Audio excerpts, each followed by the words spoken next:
So I'm going to be speaking about the potential for physical evidence of the Exodus.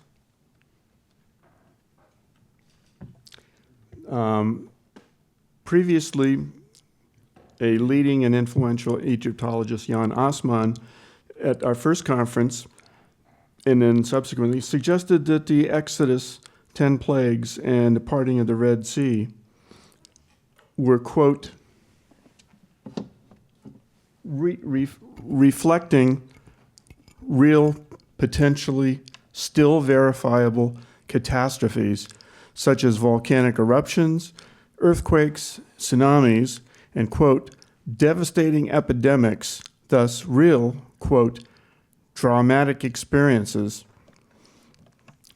He had a change of heart at our first conference, and he wrote a whole book on the Exodus. He'd begun to shift his position after the 2013 UC San Diego Exodus Conference, where he saw new data such as BTOX excavations showing that the old, quote, consensus of Exodus as pure myth was, quote, no longer valid. Until that first Exodus conference, Assmann had thought that the Exodus was a national founding myth or Nemo history construct of the ancient Israelites. But by the end of the sessions, Assmann wrote that up to that conference there had been, quote, too much unanimity on the non-historicity of the Exodus. Subsequently, he concluded the Exodus might be a real event after all, and he wrote a book on it, as we've seen the cover for. So based on Assmann's position, we should ask, what kinds of physical evidence of the Exodus is it possible or conceivable to exist, especially of plague epidemics and parting of the Red Sea? Then there are two important questions on foundational issues of scientific epistemology. One, is it a violation of the laws of physics? Apparently not, as we will see. Two, is it a natural phenomenon? If not natural, then it might leave artificially generated by creative application of the laws of physics, not violation. Rivers and canals are not violations of the laws of physics, but rivers don't straighten out over time and turn into straight-line canals. Rivers meander. They're both not violations of the laws of physics. Here is something called a Soliton rogue wave wall of water. Wall of water. Of course, this doesn't fit very well, or perfectly, that's for sure, because it's above the surface of the water. We need the Red Sea to part below the surface of the water. In his book quoted above, Assmann concluded that not only had there been a real biblical exodus, but this most sensational event, the parting of the Red Sea, had actually taken place, perhaps, as a real geological, quote, catastrophe, and would have left behind scientifically, quote, verifiable physical evidence. See our previous slides.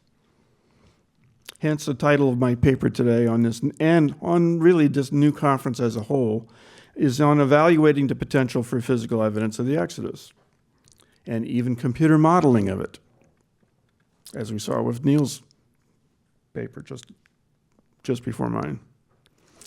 Here's an example of potential physical evidence for the Exodus. These are very tentative. Hold on. Okay. We can see here from these DNA maps that may represent the Exodus from Egypt to Sinai in Canaan. In the first initial map, we see that population in red has spilled over from Egypt onto the west side of the Sinai Peninsula down to the traditional Mount Sinai location, the southern route. Now, of course, we'll hear other theories today and later in this conference where the Exodus is presented as the central route and a northern route. But first, this first DNA map, we see that it seems to follow the traditional southern route of the Exodus to Mount Sinai, and then subsequently, the next period, we see that this population has spread out right into the land of Canaan. more or less like the traditional conquest of Canaan. Some 65 mainstream Egyptologists, archaeologists, and biblical scholars have professionally published what they identified as 45 Egyptian texts on the Exodus, quote unquote, as parallels and or as historical data. The Ipuwer papyrus is frequently cited on the Exodus. Some say these Egyptian hieroglyphic texts provide, quote, fundamental historical confirmation of the Exodus. And besides historical and literary studies by Egyptologists, the Ipuwer papyrus, for example, is also used by a wide range of scientists, historians, and ecological Egyptologists as an historical resource for the study of ancient Egyptian famines, earthquakes, not the Nile route, or Nile floods, hydrology, population demographics, and civilization collapse. Here are comments of some of the top Egyptologists, major Egyptologists. Jan Osman saying he found astounding parallels to the golden calf incident in an Egyptian text, plus other, quote, Egyptian Exodus texts, his words. Donald Redford found striking resemblance between this catastrophic storm in a non-religious Rhind mathematical papyrus, striking resemblance to the traditional Exodus plagues. Hans Gedeke noted non-religious text of Egyptian pharaoh has similarity to the Exodus, so striking, quote unquote, that it's difficult to overlook it. Roland Enmarch finds a striking parallel between the Egyptian Ipuwer admonitions plus later texts that in the, quote, description of the Nile flowing with blood in the Old Testament. Susan Hollis found, quote, striking close parallel to the Joseph seduction story in an Egyptian papyrus. John Gwynne Griffiths said he found it was startling, quote unquote, that the full Hebrew name of God, the I am that I am of Exodus 3:14, Moses at the burning bush, in an Egyptian hieroglyphic destruction of mankind text, which seems, he said, seems to be the only translation possible. He was reviewing the founding work on this by Eric Hornung and Gerhard Fecht. Neely Shupak found quite extraordinary and astonishing Egyptian parallels to the Joseph story. And Manuel Anati, who will be speaking by Zoom later in the conference, said the Egyptian Ipuwer papyrus gives, quote, fundamental historical confirmation of the Exodus and, quote, the biblical 10 plagues. And if we go down a list of the 65 scholars, including leading Egyptologists and archaeologists, you will find that Ipuwer is cited over and over and over again. Ipuwer. Ipuwer, Ipuwer, Ipuwer. Oops.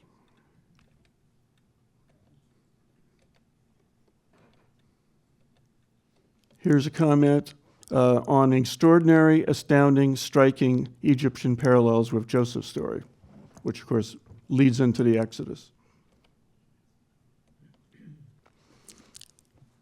With apologies to Dick Friedman, here is a chart listing the consensus of major Egyptologists on the historicity of Ipuwer admonitions.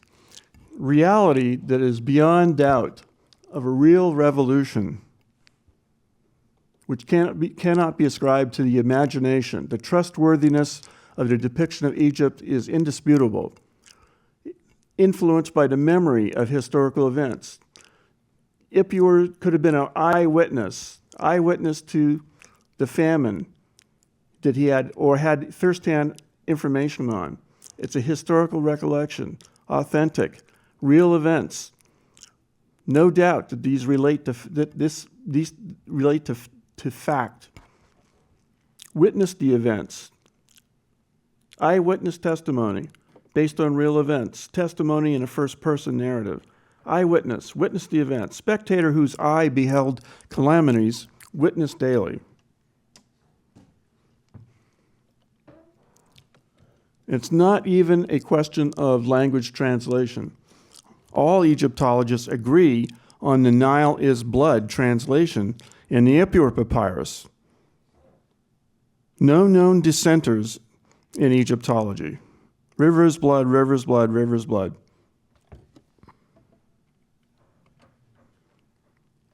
Rivers, blood, here's an interlinear. And people thirst after water. So it's meant to be literal, not just some poetic metaphor. And the word red and blood are completely different in ancient Egyptian. Desher and Senef, two different words. And the reason I'm bringing this up, especially today, is because there are ancient Egyptian blood jars which suggest the potential for finding physical evidence of the Exodus blood plague, which of course is the first plague of the 10 plagues. This is an ancient Egyptian best jar from 300 BC to 200 AD with blood red pigmented alcoholic drink plus actual blood and hallucinogens studied in a lab. So recent scientific lab analysis of a recovered best jar has found blood red pigment mixture, actual blood, and hallucinogens. Scientists concluded, quote, we've found scientific proof that the Egyptian myths have some kind of truth. The Ipuwer Papyrus reports plague of blood, plague on cattle, plague of crop destruction, crop and plant destruction, plague of strange fire like the biblical hail and fire plague, plague of darkness, plague of death of the children or firstborn with lamentations, plundering of Egypt by fleeing slaves carrying silver, gold, jewels, and clothing.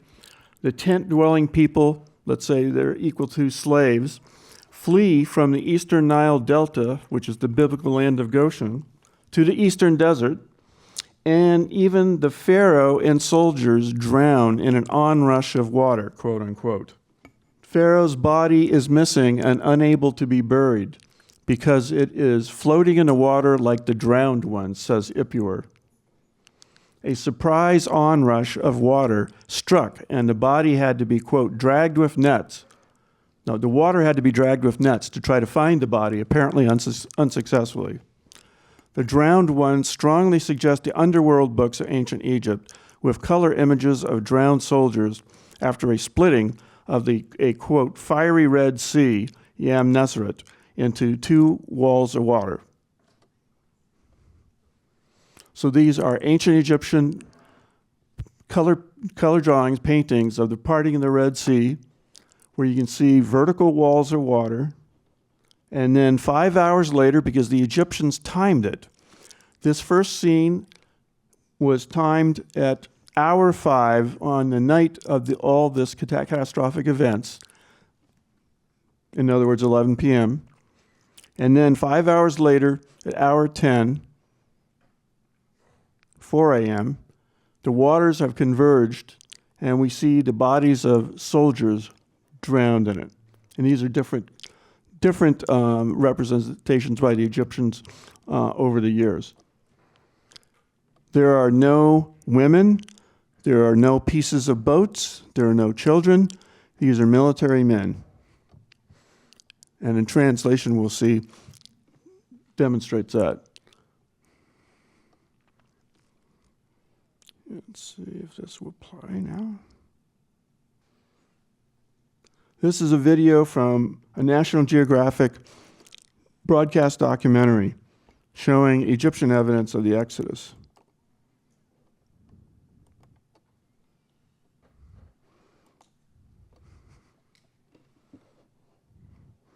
Can we get this to play? Why did it work? Ah, there we go. This is the tomb of Thutmose III. It was one of the first tombs to be built in the valley. Wow. It's just amazing. There's stars all over the ceiling.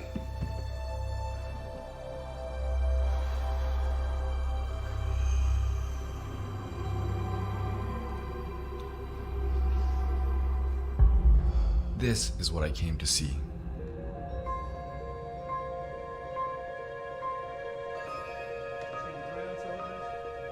heard about these drowning Egyptians. Just like Pharaoh's army. But what makes this painting really significant is the date. It was created around 1550 BC. You can see so you can see the view of the walls of the water with the right-hand side wall. These are, what is he called it? Drowning Egyptians, just like Pharaoh's army. This is some Nat Geo simulation of the parting of the Red Sea. And then we can see the Egyptian troops crossing. Fiery Red Sea, Yam Nezret in Egyptian, and other various names that they gave to this place of catastrophe. And this is not some artistic overhead map. These are actual vertical walls because later Egyptians imagined that there were hour goddesses standing on tops of the walls of water. So we know this is a cross-section, and this is vertical. It's not an overhead map view.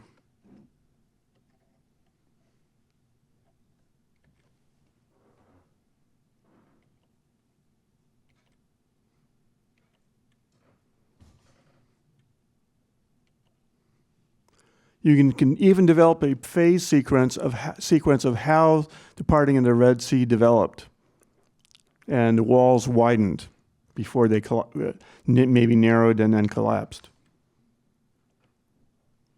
Here's another overhead view.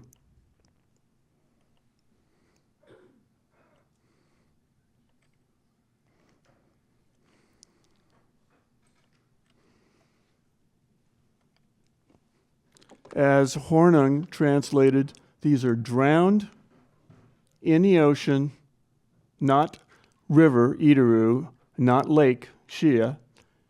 They're military rowers, they're military naval marine corps.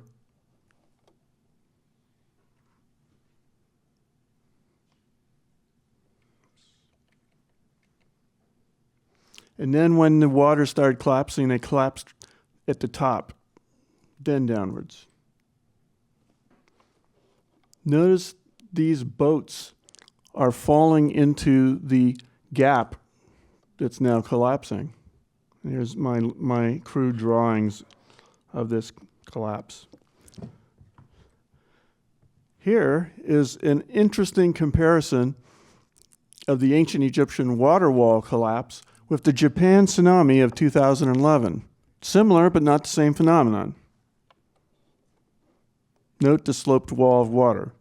However, it turns out that this is not the tsunami water standing up on its own, but it's flowing over a 15-foot seawall. There's a wall before the boat went over. Now, interestingly, my calculations, simple physics, show that this collapse of the walls of water would have generated a tsunami that would have propagated down the coast of the Gulf of Suez. And it turns out that at about this time, in the Intermediate Bronze Age, this Egyptian stone military fortress was destroyed by a sea wave or tsunami. And here's the archaeological artwork showing that the direction of the water is it's coming from the north. This is the south over here. This is south over here. This is north here.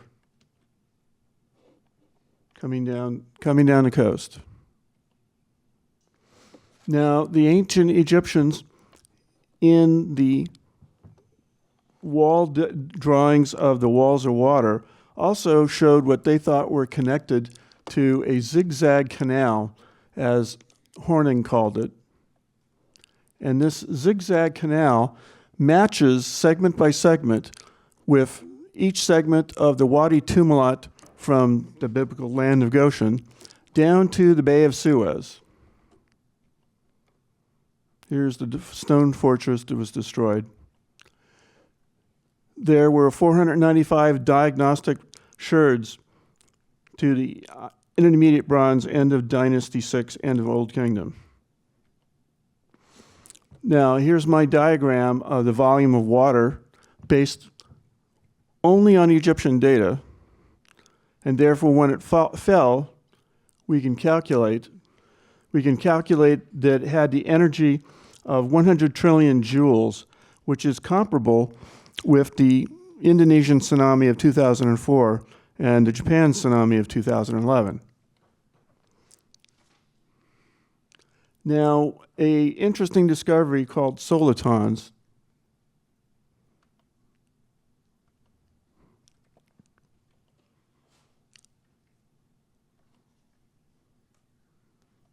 we can't go over the T's.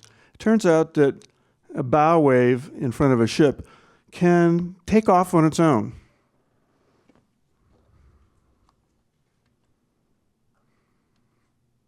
And was observed in 1834 to do that. And this naval engineer, John Scott Russell, chased it down this canal on horseback. Another interesting soliton phenomenon is square waves. Notice the pattern of waves is square in shape. Down here, we have something that looks like kind of a parting of the sea, but it's only 300 feet long and 30 feet wide.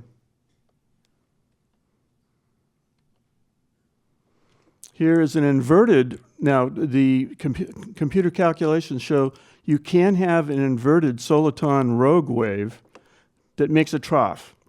And the question is that trough big enough for people to walk across? And does it actually touch the sea bottom so that you have a walkable piece of land? So there are various theories of tsunami and solitons for the Exodus walls of water. Can't go over it now, but evaluate the problems or distinctives about each one. Tsunamis, wind set down, which we'll hear more about today.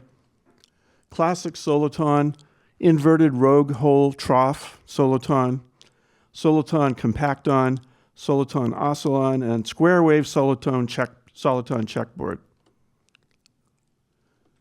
So summing up, it seems a potential evidence of the Exodus could be found in the Kess-type jars of the Plague of Blood, if an ancient Egyptian actually happened to preserve it in a sample. Archaeological evidence may have been found of a tsunami, as I was showing. Archaeological evidence of the Israelite slaves in Egypt may have been found, as well as their Sinai wanderings in Canaan, which we can only touch on today.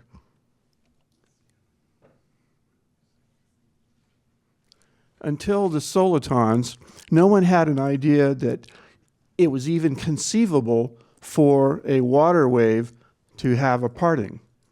So now we see that it's conceivable. The only question is, was it big enough? Did it stop? Did it stay there for 5 hours? Thank you. I think I'm out of time.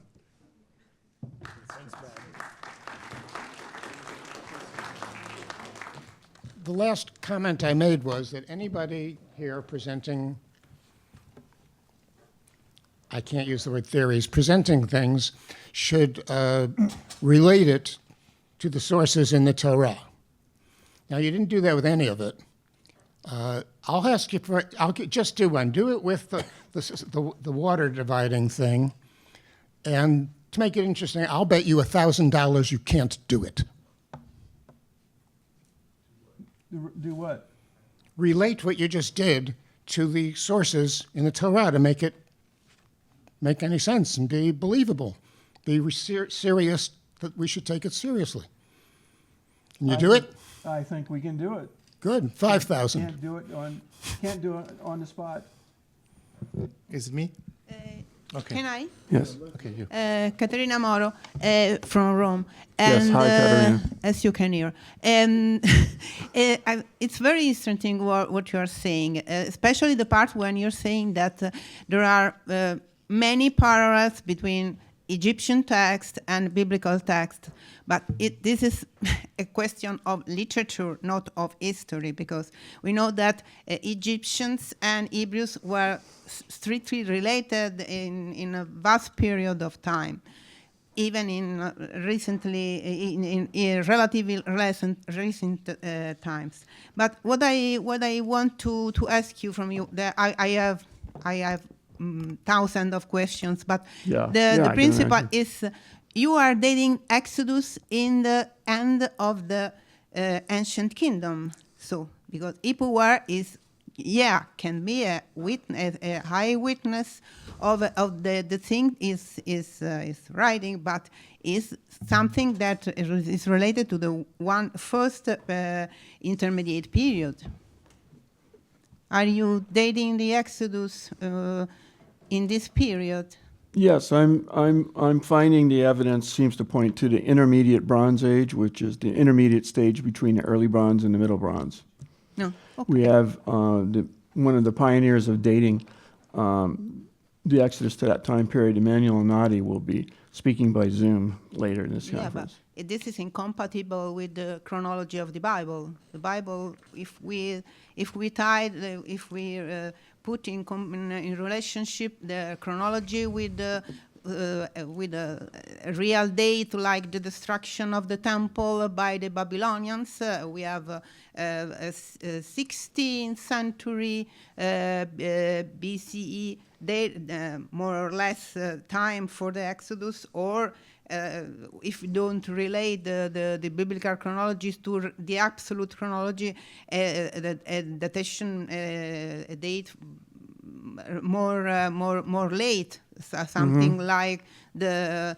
I think I got your. Yeah. I think I got your question. My point would simply be that those who believe that the Exodus is a non-event, how can you even have a date for it?